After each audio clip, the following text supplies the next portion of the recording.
মোবাইলে প্রেম, তারপর বিয়ে, কিন্তু কে জানতো সেই ভালোবাসাই রূপ নেবে চরম নৃশংসতায়। শরীয়তপুরের চন্দ্রপুরে ঘটে গেছে এক হাড় হিম করা হত্যাকাণ্ড। পারিবারিক কলহে আমি একটা পিস মেরেও মারি নাই, আর এখন আমি কেমনে কি করলাম আমি নিজেই জানি না। এর জেরে স্বামী জিয়া সর্দারকে রড দিয়ে আঘাত করে খুন করার অভিযোগ উঠেছে স্ত্রী আসমা বেগমের বিরুদ্ধে।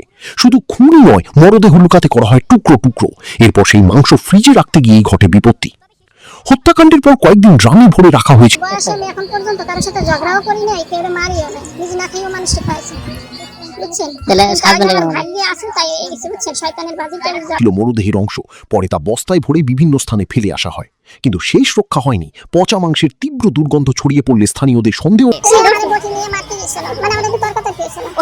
হয় এবং তারা পুলিশকে খবর দেয়।